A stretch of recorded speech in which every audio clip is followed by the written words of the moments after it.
집, 회사, 집, 회사. 이것만 계속 반복하게 되는데 도대체 이성을 어디서 만나? 괜찮은 사람 어디서 만나야 돼? 직장인분들은 공감하시죠? 제가 얼마 전에 직장인 지인 두 분을 만났는데 두 분 다 하시는 말씀이 도대체 다들 어디서 연애하는지 모르겠다. 확실히 직장 다니다 보면 만나기가 쉽지 않은 것 같아. 이런 말씀을 하시더라고요.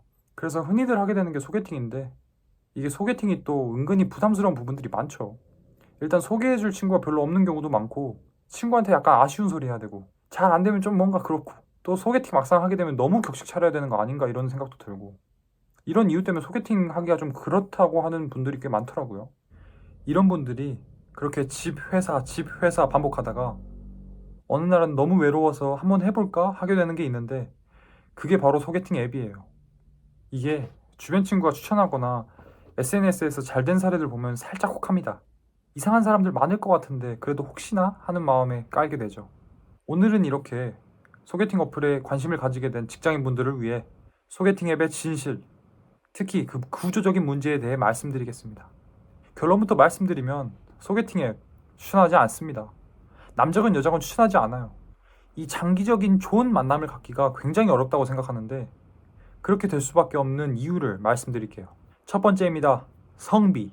가장 핵심적인 문제입니다. 성비. 광고에서는 성비가 괜찮은 것처럼 말하지만 사실상 소개팅 앱의 성비는 8대2, 9대1 정도입니다. 보통 문제가 여기서 시작돼요. 어떤 현상이 발생할까요?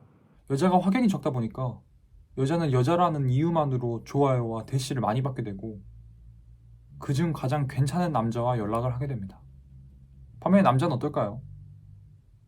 남자는 수많은 경쟁자가 있습니다. 그래서 대부분 경쟁에서 밀리고 결국 계속 눈을 낮추다가 나와 연락을 해주는, 나와 매칭이 되는 여자와 만나게 되는 거죠. 그래서 실제로 만나는 상황에서 이런 게 발생합니다. 여자 입장에서는 외모적으로나 조건적으로 좀 괜찮은 남자를 만날 수 있는데 남자의 경우 자기가 평소라면 좋아하지 않았을 여자가 만나게 될 확률이 높다는 거죠. 그러다 보니 한 번은 만나도 두세 번은 만나지 않게 되는 거죠. 물론 잘 맞는 사람들끼리 만날 수도 있지만 구조적으로 그러기가 힘들다는 겁니다. 왜? 성비 문제 때문에. 추천드리지 않는 이유 두 번째입니다. 잘못된 중독. 남자와 여자 모두 어떤 사진을 올리죠? 프로필에 가장 잘 나온 사진을 올리죠. 그리고 그거로 평가를 하고 평가를 받습니다. 여자는 하루에 몇십 개씩 좋아요를 받고 대시를 받는데 이게 마치 약간 인기녀가 된다는 느낌? 그런 느낌 때문에 짜릿함을 느끼게 된다는 거예요. 실제로 어플 해보신 여성분들은 알 거예요. 얼마나 많은 메시지와 좋아요를 받게 되는지. 이런 메시지는 중독을 일으켜요. 마치 내가 정말 인기녀가 된 듯한 느낌을 주기 때문에. 그리고 이런 중독은 외로움을 타는 분들에겐 정말 치명적입니다. 외로움을 많이 타는 여성분들 중에 그래서 이런 사례가 많아요. 소개팅 앱을 지웠다가 이런 중독을 겪어서 그 짜릿함을 맛보고 싶어서 다시 이렇게 앱을 깔게 되는 그런 경우가 많더라고요. 남자분들은 살짝 다른 식으로 중독을 느낍니다. 남자분들은 계속 깔게 되는데 거기에 오기가 생기고 그러다 보니 과금을 하게 되고 그러다가 한번 성공하면 성취감, 그 성취감에 중독되는 거죠. 세 번째입니다. 소개팅 어플의 사용 형태. 기억하세요. 인간은 쉽게 얻은 것은 절대 가치 있게 생각하지 않습니다. 소개팅 어플을 사용해 보신 분들은 알 텐데 내가 원하는 스타일이 아니면 휙휙 넘길 수 있어요. 클릭 몇 번만 하면 다른 사람 또 추천되고 마음에 안 들면 넘기고 또 잠깐 마음에 안 들면 넘기고 이런 구조가 가벼운 만남을 조성하게 되는 거예요. 터치 한 번으로 다른 사람으로 넘기기가 쉬우니까 가볍게 만나게 될 확률이 높아지는 거죠. 이 사람이 아니어도 어차피 다른 애들 많아 이런 마음이 계속 무의식적으로 드는 겁니다. 또 실제로 얼굴 보고 대화하는 게 아니라 온라인으로 대화하기 때문에 본 모습을 감추기가 훨씬 쉬워요. 그래서 실제로 만나보면 응? 이 사람이라고? 이런 경우도 많이 생긴다는 거예요.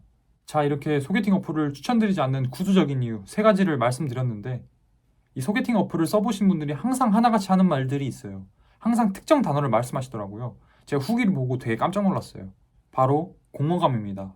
외로워서 어플을 사용했는데 더 외로워지고 장기적인 좋은 만남을 가지지 못하니까 계속 이게 지금 의미가 있나? 이런 생각을 하게 되는 겁니다.